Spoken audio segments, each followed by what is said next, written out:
Hello friends, good afternoon. आपकी अपनी success की पाठशाला में आप सबका स्वागत है। और आज हम डिस्कस करने वाले अलजेब्रा का 3 लेसन है। थर्ड पार्ट में हम देखने वाले क्या, जीरोस ऑफ पॉलिनोमियल्स। ठीक है ना। तो बहुपद का शून्यांक कैसे करोगे और फिर देखेंगे फैक्टर कैसे निकाला जाएगा, मतलब गुणनखंड कैसे निकाला जाएगा। ठीक है ना।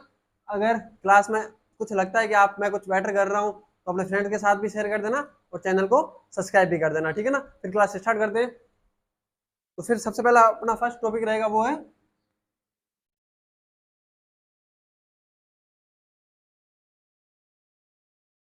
जीरोस ऑफ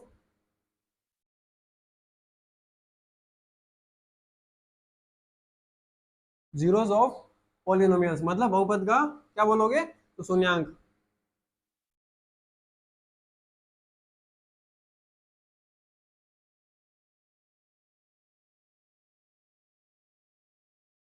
बहुपद का शून्यांक कैसे निकाला जाता है, तो ये हम डिस्कस करने वाले हैं। ठीक है ना। तो हमने कौन कौन से देखो, कौन कौन से बहुपद देखे, तो उसके टाइप देखे ना। जैसे था लीनियर, था क्यूबिक, था क्वाड्रेटिक, था।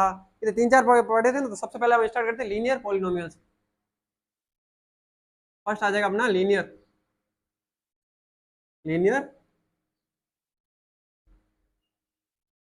मियल लीनियर पॉलिनोमियल मतलब रैखिक बहुपद। अब रैखिक बहुपद आप किसे कहते थे, जैसे हम, जैसे पावर क्या होती थी, पावर 1 होती थी ना। मतलब ए एक्स प्लस बी लिख लोगे तो ये आपका क्या हो जाएगा, रैखिक बहुपद हो जाएगा। अब इसका आपको शून्यांक निकालना है, तो शून्यांक कैसे निकालोगे आप। अब देखो शून्यांक मतलब क्या होना चाहिए, इस बहुपद की वैल्यू क्या आनी चाहिए, जीरो आनी चाहिए। मतलब आप बोल सकते हो कि इसको किसके इक्वल कर दोगे, जीरो के इक्वल कर दोगे। जब ये जीरो के इक्वल होगा तो क्या हो जाएगा, A X equal to minus B आ जाएगा। और इसको सोल्व करोगे तो क्या आ जाएगा, तो आप बोलोगे सर एक्स इक्वल टू आ जाएगा अपना माइनस बी अपॉन ए आ जाएगा। मतलब एक्स की वैल्यू क्या होगी, इस पे माइनस बी अपॉन ए रखोगे तो ये क्या हो जाएगा, बहुपद जीरो हो जाएगा। तो इसका शून्यांक क्या हो जाएगा, तो इसका शून्यांक क्या, जीरो क्या हो जाएगा इसका, तो माइनस बी अपॉन ए लिखोगे। अब एक कंडीशन हमेशा याद रखना, जो ए है ना यहाँ पे, ए नॉट इक्वल टू जीरो। ए कभी जीरो नहीं होना चाहिए। अगर ए जीरो हो गया तो फिर रैखिक बहुपद कैसे बनेगा, बन ही नहीं पाएगा ना, क्योंकि जो वेरिएबल्स है वही जीरो हो जाएगा। वेरिएबल्स जीरो हो गया तो कैसे पता चलेगा ये आपका बहुपद है या नहीं है। ठीक है ना। तो ये जीरो नहीं होना चाहिए, कंडीशन हमेशा याद रखना। और सेकंड था अपना जो क्या था, उसे बोलते थे हम क्वाड्रेटिक।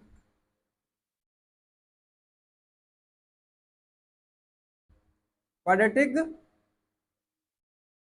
पोलिनोमियल मतलब क्या बोला जाता है, जैसे क्वाड्रेटिक मतलब क्या, दी आती है।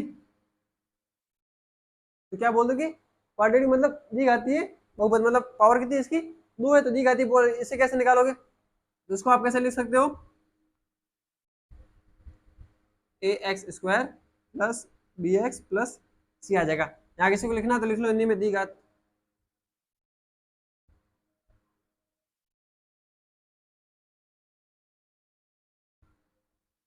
ठीक है, दी घाती है बहुपद आ गया। ठीक है, ये क्या आ गया, X square plus B X plus C.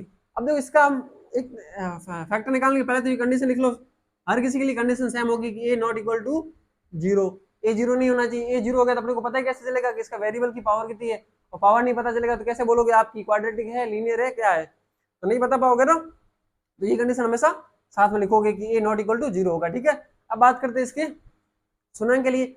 अब इसके देखो, आप मूल का एक पढ़ते थे ना 10th क्लास में, आपने पढ़ा होगा कि ए प्लस बी मतलब अल्फा प्लस बीटा बोला जाता था इसको। और इसको कैसे लिखते थे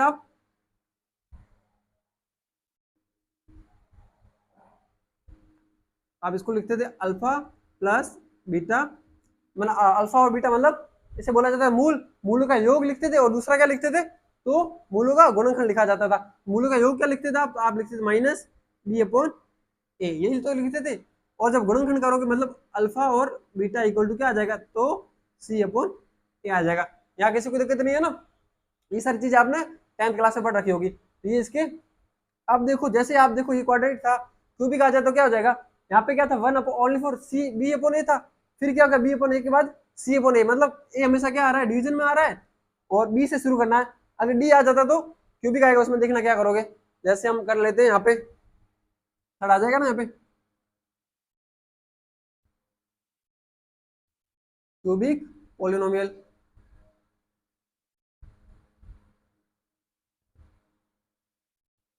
क्यूबिक पोलिनोमियल की बात करूं, मैं इसे थोड़ा ऊपर लिख लेता हूँ ना हटा के।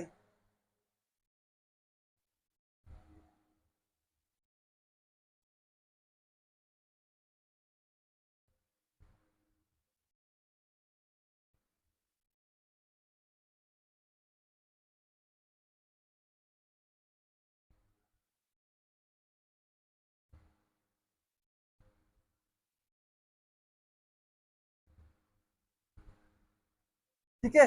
अब बात करते हैं क्यूबिक पोलिनोमियल, मतलब घात कितनी हो जाएगी, पावर कितनी हो जाएगी, तो 3 हो जाएगी ना। जैसे क्यूबिक पोलिनोमियल बोलोगे तो उसको आप कैसे लिख लोगे, तो उसको आप लिखोगे A X cube plus B X square plus C X plus D आ जाएगा। तो यहाँ पर भी कंडीशन क्या होगी, तो आप बोलोगे कंडीशन होगी ए नॉट इक्वल टू 0, मतलब ए 0 नहीं होना चाहिए अपना, ठीक है।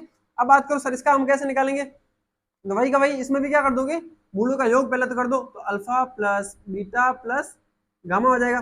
3 आ गए ना, तो alpha plus beta plus gamma, तो इनका योग क्या लिखोगे, तो वही का वही माइनस बी अपॉन ए आ जाएगा।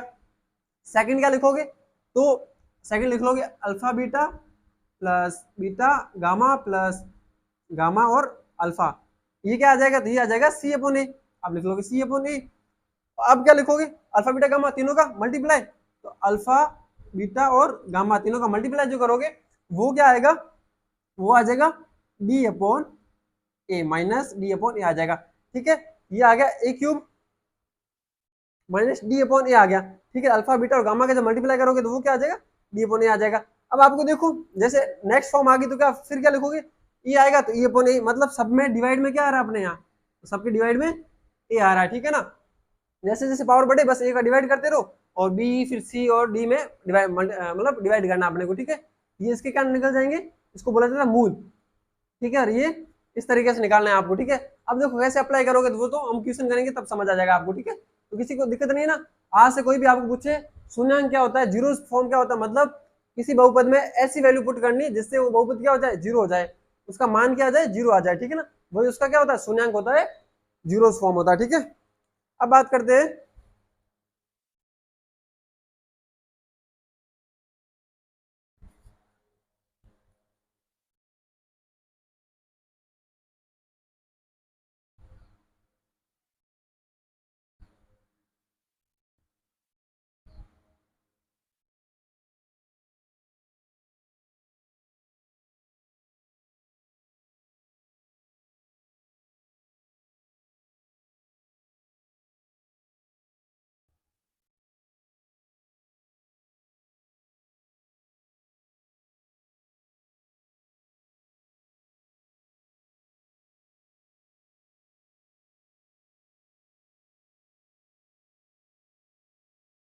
नेक्स्ट अपना जो टॉपिक रहेगा वो है फैक्टर्स ऑफ पॉलिनोमियल।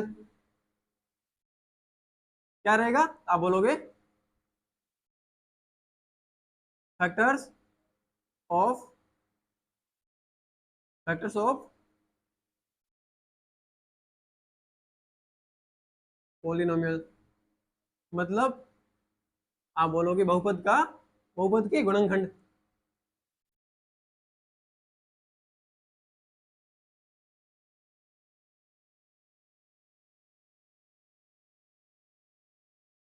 अब गुणनखंड कैसे किए जाएंगे, फैक्टर कैसे करोगे तो वो देख लो, तो हम क्वेश्चन से समझ लेते हैं, ठीक है। एक क्वेश्चन ले लेते हैं, जैसे मैं आपको समझा देता हूँ कैसे करोगे।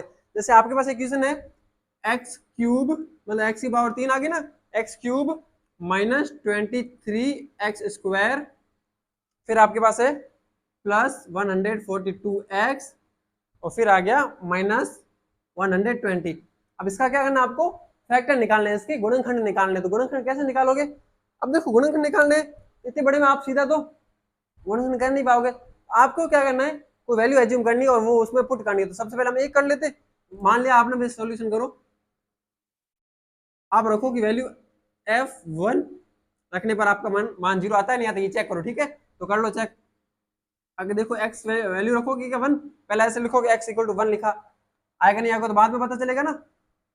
आप मान लो कि भाई x इक्वल टू 1 रखते हैं हम, ठीक है। जब 1 रखेंगे तो क्या आ जाएगा आपका, ये हो जाएगा 1 का क्यूब माइनस का माइनस, मतलब fx में हमने क्या 1 रखा, क्यूब का क्यूब 23 का 23, 1 का 1 का स्क्वायर, प्लस का प्लस 142, और मल्टीप्लाई में 1 आ गया और माइनस 120 आ गया, ठीक है। अब देखो 1 का क्यूब करोगे तो 1 ही आएगा, और जब स्क्वायर करके 23 से मतलब 23 से गुना करोगे तो आपका 23 ही आएगा, ठीक है ना। प्लस का प्लस, ये हो जाएगा 142 और ये हो गया 120, ठीक है।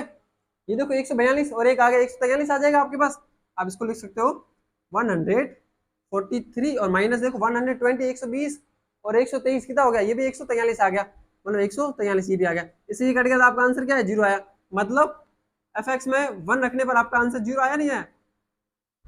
मतलब इससे क्या पता चल गया, ये जो 1 है वो भी इसका क्या एक गुणनखंड है या नहीं, मतलब इसका फैक्टर होगा नहीं होगा। तो एक तो फैक्टर आपको मिल गया, क्या मिल गया, आप लिख लोगे एक तो हमारा फैक्टर आ गया x इक्वल टू, जैसे x इक्वल टू 1 है उधर चला गया तो माइनस, ये आ गया एक फैक्टर आ गया आपका, ठीक है, x माइनस 1 आ गया।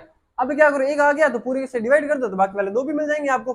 अब सर डिवाइड करने के लिए इतना बड़ा मेथड लगाएंगे तो टाइम लगेगा, आपको मेथड इतना बड़ा मत लगाना, मैंने आपको एक ट्रिक बताई थी उस ट्रिक से कर लो। तो आप क्या कर लोगे, ऐसे बना दो, पहले तो बना दिया। अब इसके क्या करोगे, इसके क्या क्या बोलते हैं इसको, कोफिशिएंट क्या क्या इसके वो देख लो।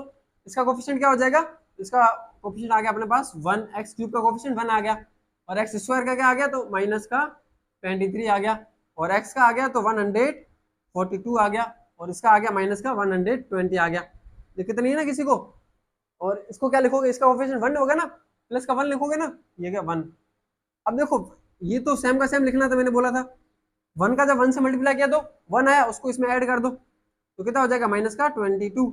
1 का 22 से मल्टीप्लाई किया तो माइनस का 22, और उसको इससे ऐड कर दिया तो क्या आ गया प्लस का 120। इसका जब इससे मल्टीप्लाई किया 120 तो इसमें ऐड कर दो तो हो गया 120 प्लस का, माइनस प्लस जोड़ोगे तो क्या आ जाएगा 0, मतलब रिमाइंडर क्या बच गया 0 बच गया।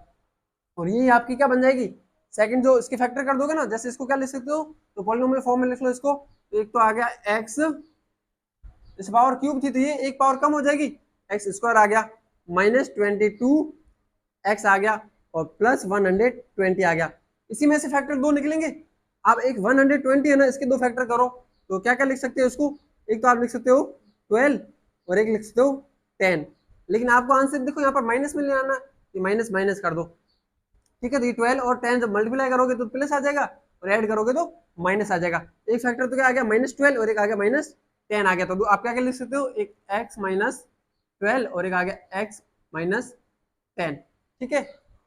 तो किसी को दिक्कत नहीं होगी ना, क्या क्या निकल जाएंगे, एक x-1, x-12 और x-10 आ जाएंगे, ठीक है। तो इस तरीके से आपको करना है। तो हो गया, ये अपने 3 फैक्टर निकल गए, मतलब गुणनखंड निकल गए 3। इस तरीके से निकालना, मतलब क्या क्या वापस एक बार देख लो। सबसे पहले तो आप क्या कर दोगे, कोई भी नंबर मान लो, जैसे 1 आपने वैल्यू पुट किया 0 नहीं आता तो क्या करते -1 रखते, फिर भी 0 नहीं आता तो 2 रख लेते, फिर भी नहीं आता तो -2 रखते, ऐसे 2-4 वैल्यू रखोगे तो आंसर आ जाएगा। नॉर्मली 1-2 में आ ही जाएगा, ठीक है। जो आ गया ना उसका डिवाइड कर दो। डिवाइड अगर आपसे इस ट्रिक से नहीं होता तो सीधी मेथड मैंने कल बता रखा था, उससे डिवाइड कर देना, नहीं तो ये ट्रिक लगाओगे तो इस ट्रिक से जल्दी से आंसर आ जाएगा। फिर ये एक पॉलिनोमियल बन गया, बहुपद बन गया, और इसमें से इसके फैक्टर करो, 2 फैक्टर करना तो ईजी होता है, तो 2 फैक्टर जल्दी से हो जाएंगे और अपने तीनों फैक्टर निकल गए। तो किसी को दिक्कत नहीं होगी ना कैसे फैक्टर करने, ठीक है। तो एक दो क्वेश्चन और कर लेते हैं इसके, जिससे कहीं भी आपको दिक्कत लगेगी तो वो भी हो जाएगा।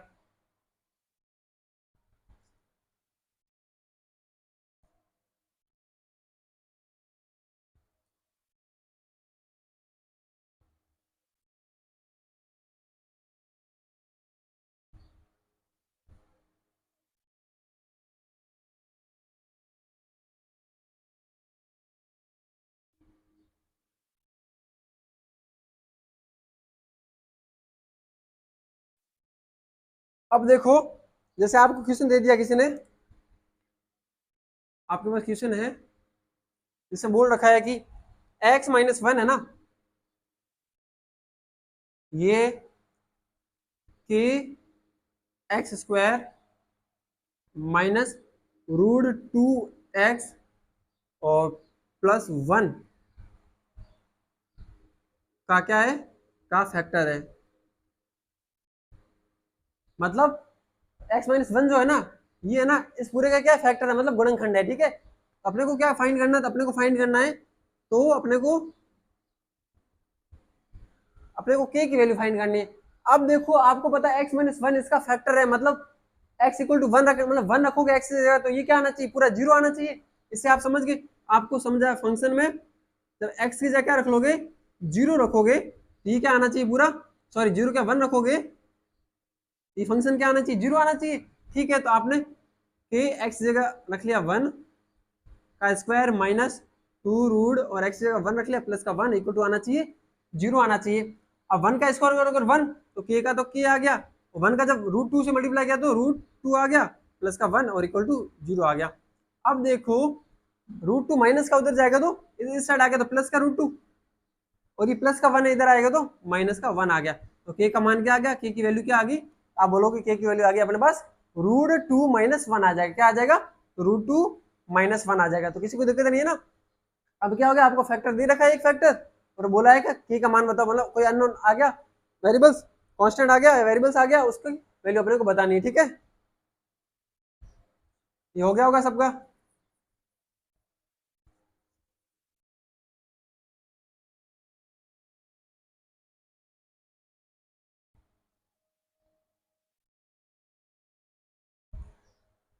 एक क्वेश्चन और ले लेते हैं ऐसा।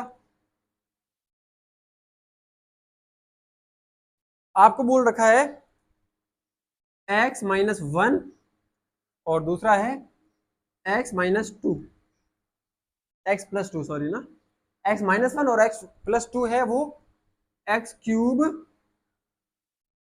Plus 10x² plus mx plus n। ठीक है, के फैक्टर मतलब गुणनखंड है।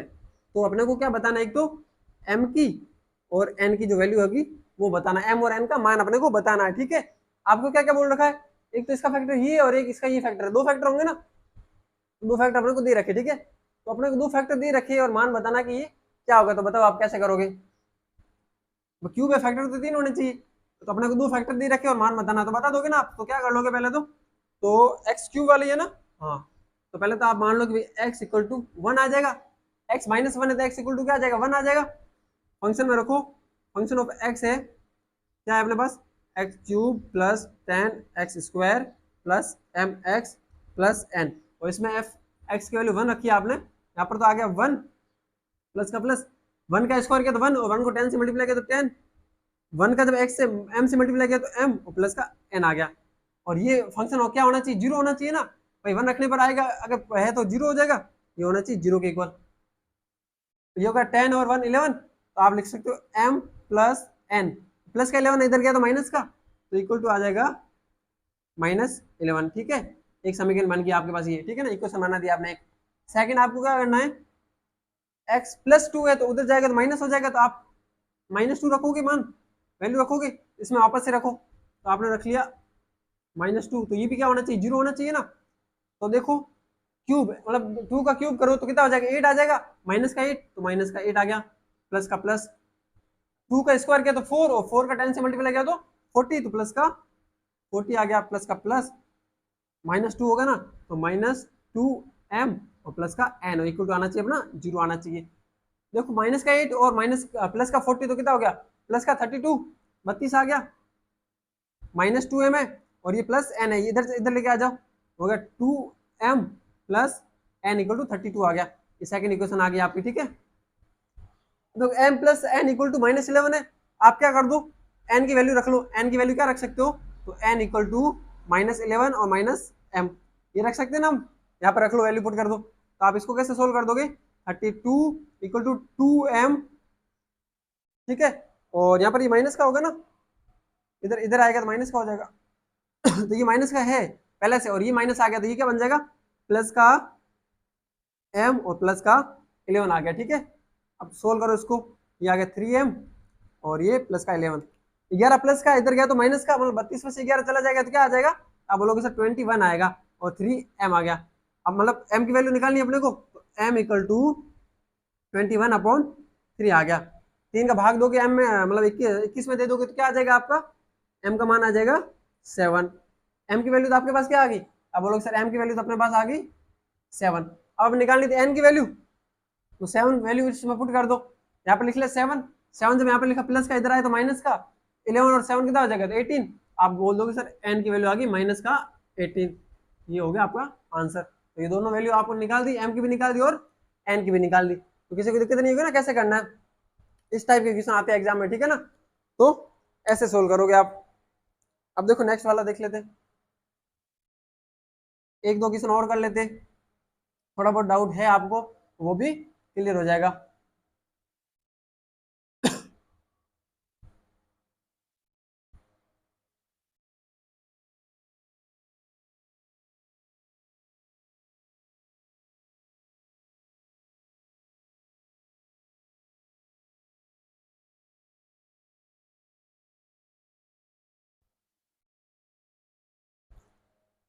नेक्स्ट क्वेश्चन है अपने पास, जिसमें आपको बोल रखा है कि जो x माइनस वन है ना, ये अपने फैक्टर है एक्स क्यूब माइनस के का, ठीक है, का फैक्टर है।